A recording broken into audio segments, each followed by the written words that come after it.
안녕하세요. 놀라운 논란의 미스터 논란입니다. 최근에 토트넘 홈구장이죠. 굉장히 콘서트가 열띠게 치러지고 있습니다. 이거는 이제 핑크라는 가수의 공연인데, 이 토트넘 팬이 에제를 데려오기 위해서 내가 이 공연에 왔다라고 이야기를 했습니다.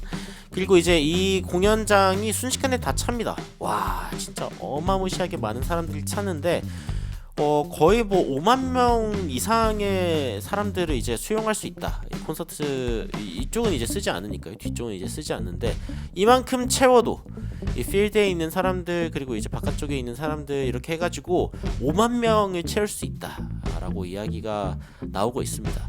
여기 보시면 이제 이 그라운드도 이제 그 축구 경기장 그 풀밭이 아니라 이렇게 풀을 보호하기 위해서 이렇게 제대로 잘 돼 있죠.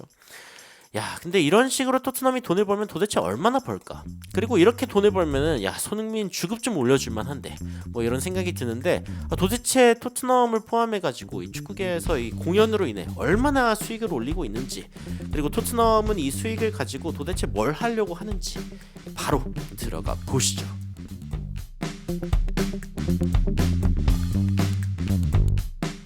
디 애슬레틱에서는 뭐 테일러 스위프트도 그렇고 비욘세도 그렇고 어떻게 이 팝 뮤직, 이 팝 가수들이 지금 이 축구 경기장을 아주 차지하고 있는지 뭐 이런 거에 대한 이야기가 나오고 있습니다. 이게 이제 6월 13일 기사인데, 제가 이때 당시에 이걸 다룰까 하다가 최근에 이제 이런 사진이 나오니까 에제를 데려오기 위해서 이렇게 공연장에 왔다. 이게 과연 이제 얼마나 도움이 되는 일인지, 그리고 토트넘이 이로 인해서 얼마나 수익을 올리고 있는지, 이런 부분들이 또 이 기사에 나와서 한번 가져와 봤습니다. 이 기사를 보면 어떤 이야기가 나오냐, 뭐 핑크, 펄 제임스, 트래비스 스콧 뭐 이런 사람들이 전부 다 토트넘에서 이제 공연을 했단 말이죠. 그리고 이제 뭐 그뿐만이 아니라 뭐 다른 선수들도 이제 런던 스테디움이라던가 아니면 뭐 빌라 파크라던가 세인트 제임스 파크, 올드 트래포드, 에미레이츠 뭐 이런 데들도 이제 예전에 공연이 굉장히 많았는데, 근데 이제 요즘에는 토트넘의 이 구장에서 이제 공연하는 게 인기다. 아무래도 이제 새로운 구장이니까. 예전에 지어진 올드 트래포드, 뭐 세인트 제임스 파크, 빌라 파크 이런 데보다는 아무래도 이제 시설이 좋겠죠. 그러다 보니까 이제 토트넘이 이로 인해서 막대한 수입을 올리고 있는데, 토트넘이 2023년에는 심지어 이제 5일 동안 지속된 이 비욘세의 콘서트를 주최를 했었는데, 이때 당시에 무려, 야, 놀라지 마십시오. 500만 파운드의 프로핏, 이익을 얻었다. 근데 이게 그 뭐 공연 전체 수익이 아니라 food and drink, 그러니까 음료와 드링크, 식음료를 판 부분에서, 그리고 이제 멀첸다이즈, 여러 가지 어떤 그런 그 비욘세 팬들이 사는 그런 어떤 멀첸다이즈들을 통해서 얻은 수익만 500만 파운드인 겁니다. 어마무시하죠. 어마무시하고, 와, 근데 왜 콘서트장이 아니라 그 스포츠를 위해서 지어진 이런 구장들에서 하는 거냐라고 하면은 뭐 이미 전통이 있는 일이죠. 사실은 이제 그 엄청나게 인기가 커진 그런 그 가수들을 뭔가 수용할 수 있는 데가 스테디움밖에 없습니다. 그래서 뭐 큰 스테디움에서 먼저 공연을 한 그 시초가 누구냐라고 했을 때 비틀즈의 이야기가 나오고요. 그리고 이제 뭐 그 이후에도 굉장히 뭐 유명한 아티스트들, 뭐 더후, 엘튼 존, 야, 이런 이제 롤링스톤스, 더 폴리스, 이런 이제 굉장히 유명한 그런 팀들이 혹은 이제 밴드들이 공연을 하면서 스테디움 공연, 뭔가 이제 그 아티스트들의 로망이 되었죠.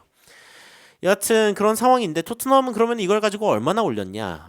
작년에 어떤 이 그 보고서를 좀 살펴보면은 이런 식으로 이야기가 나옵니다.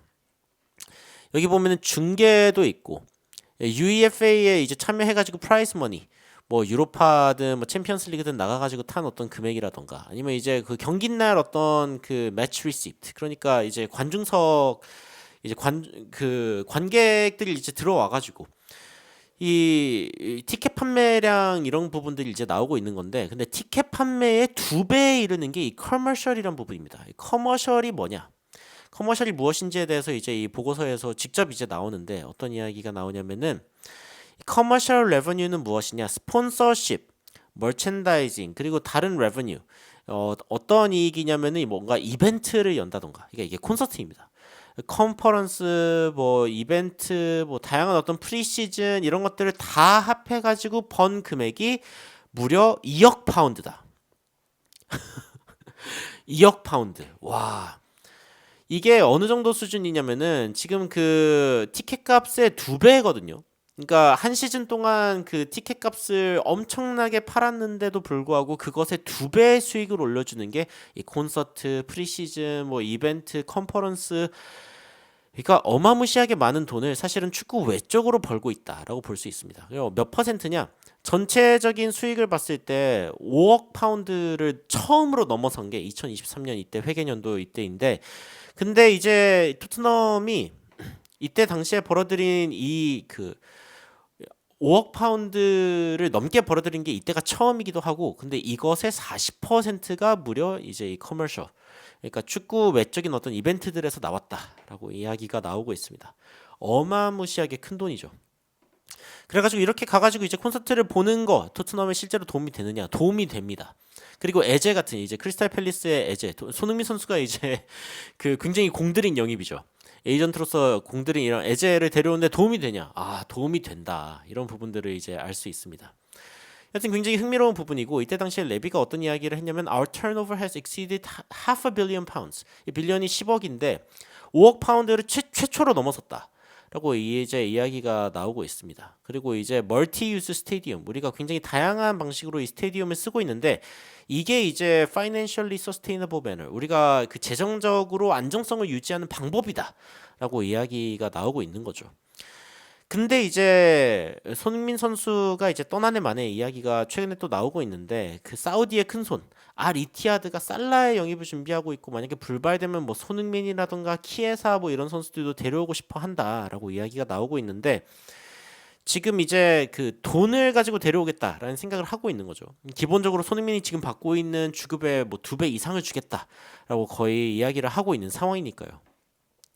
근데 이제 그 이렇게 노리고 있는 이유 중에 하나가, 토트넘이 지금 재계약을 맺으려면은 지금의 주급 뭐 20만 파운드에 달하는 요 주급보다 더 높은 주급을 주면서 재계약을 해야 되는데, 토트넘이 고액 연봉을 제한하는 게 지금 부담이 따른다라고 이야기가 나오고 있죠. 근데 이거는 단순하게 이제 그 토트넘의 재정적 당장의 어떤 재정적 부담이냐, 그게 아니라 손흥민의 선례가 생기고 나면은 그러면 나중에 좋은 활약을 보여주는 선수에게도 더 높은 주급을 제시해줘야 되는 상황이기 때문에 토트넘 입장에서는 이제 약간 고민이 될 만합니다. 그러니까 우리의 지금까지의 한계는 딱 20만 파운드였는데 은돔벨레, 손흥민, 케인, 그런 선수들이 이제 받아간 주급이죠.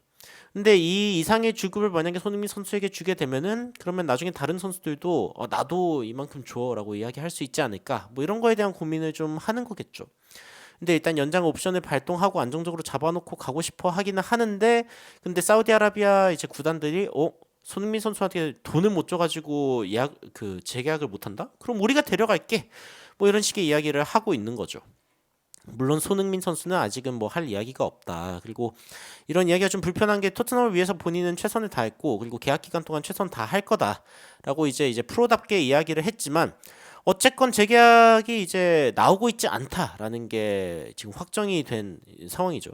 아직까지는 진행된 이야기가 없다. 그래서 토트넘 팬들이 아니 어떻게 아직까지도 그 계약을 제한하지 않았냐, 이거는 뭐 손흥민을 존중하지 않는 거다, 어떻게 장기 계약을 제한해야 되는 거 아니냐, 뭐 이런 이야기를 하고 있죠. 골, 도움, 공격 포인트 한물 같다고 이야기하기엔 손흥민 선수는 여전히 토트넘 최고의 선수이고 가장 좋은 모습을 보여주고 있고, 사실은 팀이 못 받쳐줘서 문제가 생긴 경우가 훨씬 더 많은데 이게 토트넘 레전드를 대우하는 방식이냐 이러면서 화를 냈다. 화를 낼만 하죠. 화를 낼만 합니다. 여하튼 손흥민 선수가 지금 받고 있는 어떤 연봉의 2배 이상을 제한하는 이 사우디 클럽들이지만, 손흥민 선수는 딱히 뭐 돈 때문에 뛰는 게 아니라 EPL이 여전히 좋고 할 일이 남았다. 우승이죠. 우승해야죠. 그래서 돈은 중요하지 않다라고 이야기를 하고 자부심을 갖고 뛰고 싶어 한다라고 이야기를 했는데, 근데 이제 살펴보면은 토트넘 돈 많다. 특히 이제 뭐 콘서트도 하고 다양한 어떤 이벤트들을 개최하면서 수익의 뭐 40% 정도를 지금 여기서 내고 있으니까요. 이게 거의 뭐 순이익인데, 이런 부분들을 살펴봤을 때 손흥민 선수에게 주급 좀 올려줘야 되지 않나, 그리고 선수 영입 이번에 좀 팍팍 해야 되지 않나 라는 생각이 듭니다. 토트넘은 최근에 이제 굉장히 강조되고 있는 PSR, 그 Profit and Sustainability Rule, 이 돈에 대한 재정적인 문제에서 가장 자유로운 팀 중 하나입니다. 그래서 이번 여름 이적 시장을 솔직히 좀 기대하고 있고, 많은 선수들을 또 처분하기도 한 만큼 토트넘이 어떤 선수들을 데려올지, 그리고 손흥민 선수에게 과연 재계약이 좀 제대로 나올지, 이런 부분들 좀 지켜보도록 하겠습니다. 여러분들은 토트넘이 현재 올리고 있는 이 막대한 수입의 경로, 이런 것들을 봤을 때 어떤 생각이 드시는지 굉장히 궁금한데, 댓글로 의견 남겨주시면 더욱 흥미로운 소식으로 찾아뵙도록 하겠습니다. 이상 놀라운 논란 미스터 논란이었습니다. 시청해주셔서 감사합니다.